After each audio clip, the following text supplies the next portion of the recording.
Buenos días, estimados estudiantes de segundo de secundaria. Vamos a ver el tema sobre la monarquía española del siglo XVI, el curso de Historia Universal. Todo lo que observamos aquí van a ser los territorios, ¿ya?, que poseía España, y van a ser los reinos que van a estar en contra de España también.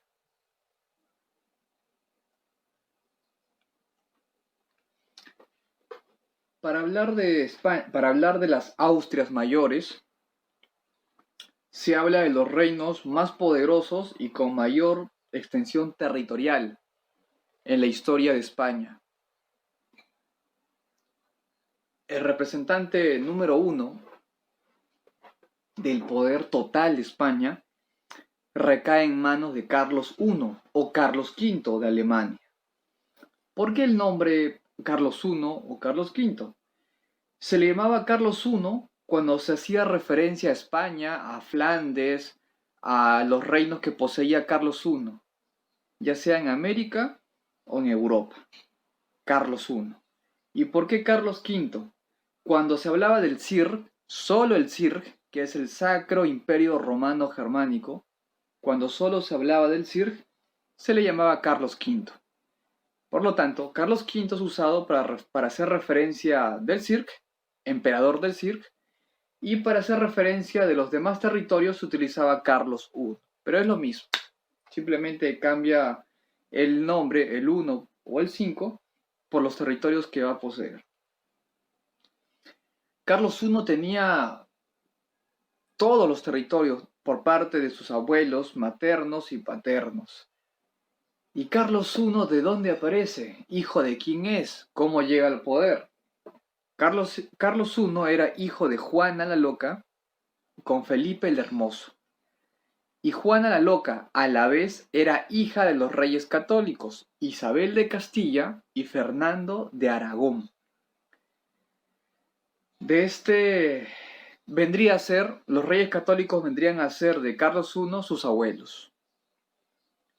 Carlos I va a heredar territorios por diversas familias. Por ejemplo, de parte de Isabel, su abuela materna, va a heredar Castilla y las Indias. Por parte de Fernando de Aragón, su abuelo, va a heredar Aragón, Nápoles, Sicilia y Cerdeña. Por parte de María, ¿quién es María? Nos preguntamos. La abuela paterna, o sea, la abuela de Felipe el Hermoso, la madre de Felipe el Hermoso. Va a heredar Flandes, Luxemburgo, el Franco Condado. Y por parte del abuelo, por parte del padre de Felipe el Hermoso, va a heredar posesiones en Austria. Así que recibió una gran cantidad de territorios Carlos I. Y la parte del CIRC no lo va a heredar de su abuelo. La parte del CIRC lo va a lograr mediante la elección de los príncipes. Y va a ser luego nombrado emperador del CIRC.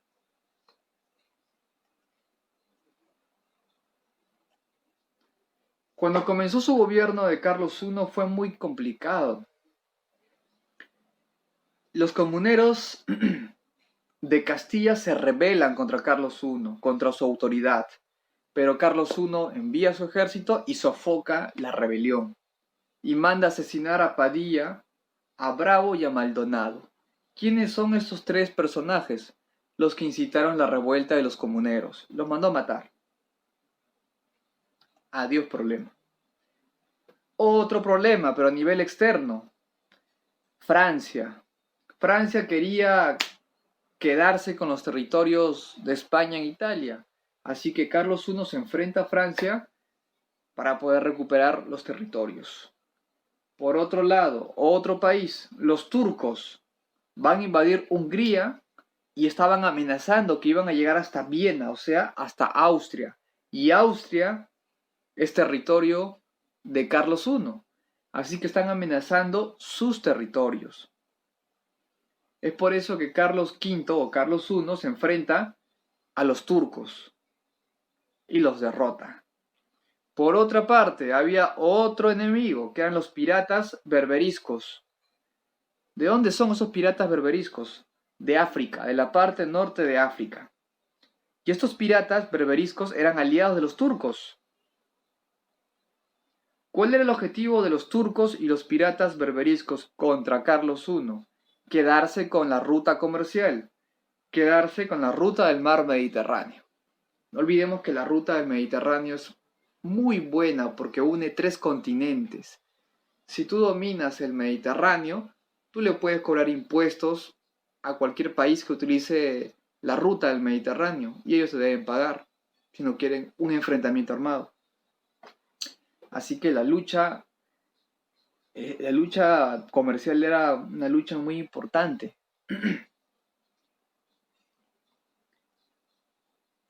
En la imagen vemos los puntos donde el rey Carlos I se va a enfrentar a sus enemigos, tanto en Francia, tanto en Turquía, tanto en lo que vendría a ser Italia, y tanto en la parte norte de África, con los piratas berberuscos. Por otro lado, tenía otro problema, Carlos I, pero ya no era un problema político o territorial, era un problema religioso. Resulta que estábamos en pleno contexto de las reformas protestantes. Martín Lutero, John Knox, Enrique VIII, Juan Calvino, todos ellos amenazaban la fe católica.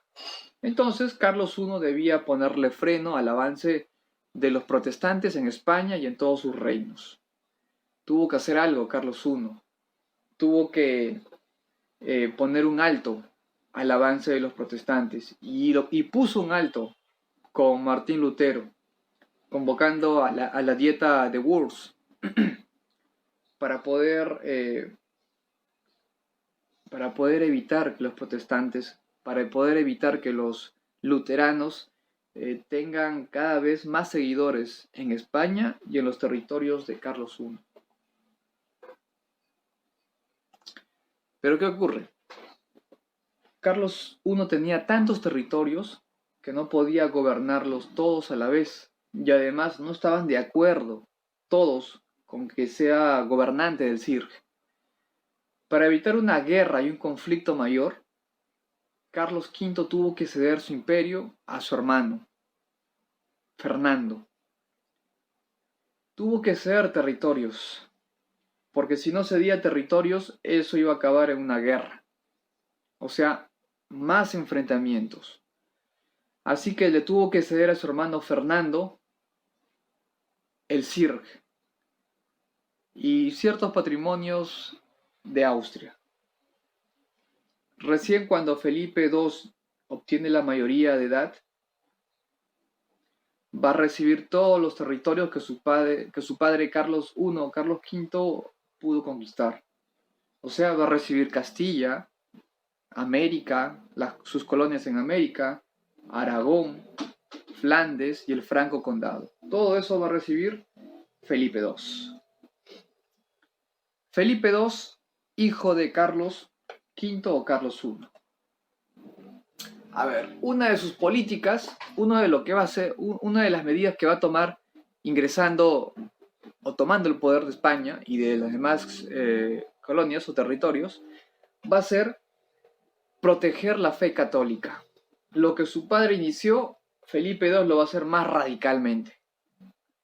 Para poder proteger la fe católica, Felipe II tuvo que mandar a perseguir, reprimir, encarcelar a los protestantes. Era una forma autoritaria de tranquilizar y de evitar el avance protestante.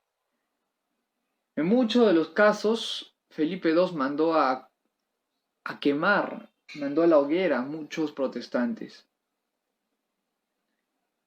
Se prohibió algo más. Se prohibió que los que eran sirvientes o súbditos de España salgan de sus países de origen a estudiar. ¿Cuál era el miedo de Felipe II? que si estos súbditos españoles se van a otro país, a otras universidades para estudiar, se les iba a impregnar ciertas ideas contrarias al gobierno. Y esto no iba a ser bueno para Felipe II.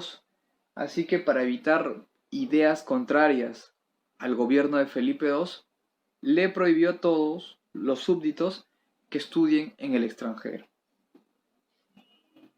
Por otro lado, también se producen revueltas, en este caso la rebelión de los Alpujarras, ¿ya? Esta rebelión de los Alpujarras es nada más y nada menos que la rebelión de los moriscos, ¿ok? ¿Quiénes son los moros? Porque de ahí vienen moriscos. Los moros vendrían a ser musulmanes que viven en España, ¿ok? Estos moriscos se rebelan contra Felipe II, pero por dos motivos en especial. No se rebelaron de la nada. Se rebelan porque Felipe II les había prohibido que hablen en su propia lengua. Les había prohibido de que mantengan sus costumbres. Y como resultado, ellos no iban a ceder. Y Felipe II se enfrenta a los moriscos y los derrota. ¿Y qué hicieron los moriscos? Tuvieron que escaparse. Se fueron por Castilla, se escaparon. Todo lo que vemos de amarillo son las posesiones que tenía Felipe II hasta ese entonces. Felipe II dominaba España, el país de origen, España, Portugal, Países Bajos, Milán, el milanizado, Nápoles, Sicilia, Cerdeña, las Islas Baleares, Orán, Melilla, al norte de África, el Tánger, Casablanca, Mazagán, Agadir, Santa Cruz, las Islas Canarias, Madeira y las Islas Azores. Todos esos territorios le pertenecían a Felipe II. Y no olvidemos, todo esto vendría a ser en Europa, parte de África, ¿ya? Pero en la parte occidental, las colonias de España en América, el Perú, México, todo eso también le correspondía a Felipe II. Ahora se produce una guerra interna, ya no un enfrentamiento interno, ya no rebeliones, ahora una guerra externa. De nuevo, esta guerra va a ser contra los turcos. Lo que su padre había pasado en su momento, en su gobierno, contra los turcos y logró vencer, ahora el hijo, Felipe II, también se enfrenta a los turcos. Y para poder hacerle frente a los turcos, Felipe II crea la Santa Liga, con el apoyo de Venecia, el papado de Génova y España. Entre todos ellos crean un gran ejército. ¿A quién van a poner como almirante? A Juan de Austria. ¿Quién es Juan de Austria? El hermano de Felipe II, el hermano no reconocido de Felipe II. Él va a estar al mando de la flota española. Se produce la batalla de Lepanto. ¿En dónde? En Grecia. ¿Por qué en Grecia? Si Grecia no era parte del territorio de Felipe II. Porque Grecia se encuentra muy cerca a Italia. Italia sí era territorio de Felipe II. Además tenía que hacer un enfrentamiento donde los españoles tengan territorios. Y este lugar fue en Grecia. Se produce la batalla de Lepanto. Fue un combate, fue un enfrentamiento en el mar.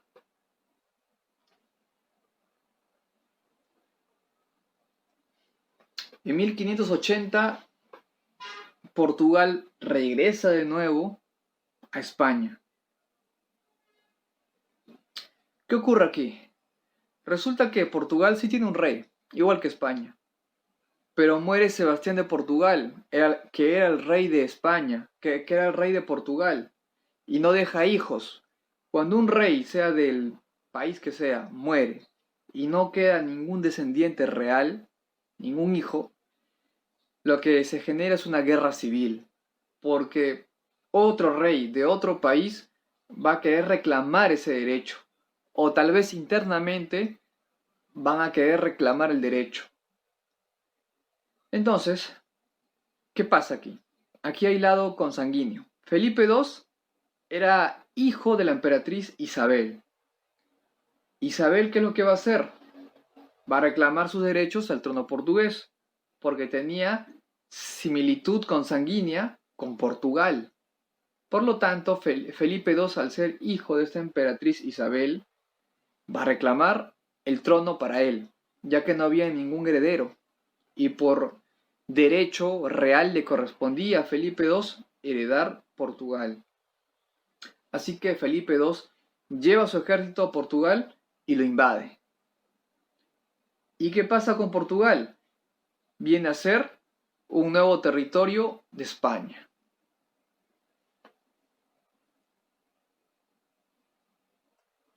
Ahora con Inglaterra también tiene un enfrentamiento, pero este enfrentamiento es por dos motivos.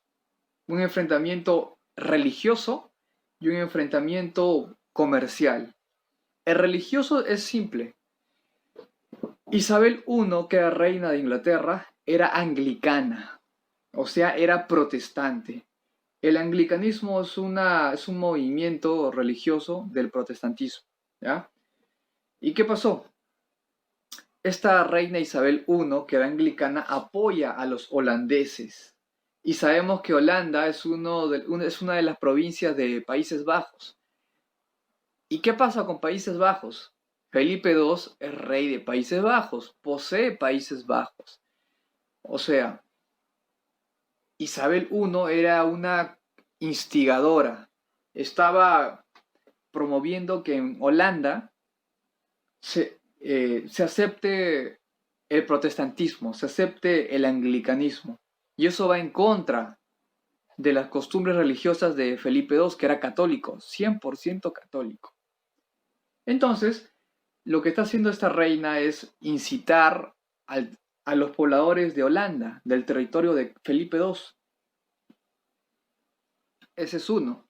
Segundo motivo de la guerra contra Inglaterra, de España contra Inglaterra, poseer el control del comercio. Segundo motivo y muy fuerte. Así que a Felipe II no le quedó otra opción que irse a la guerra.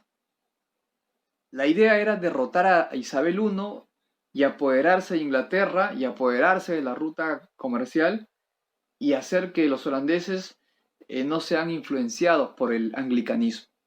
¿Lo logró? No. España se jactaba de algo. España se jactaba de ser la armada más poderosa del mundo. Le llamaban la Armada Invencible.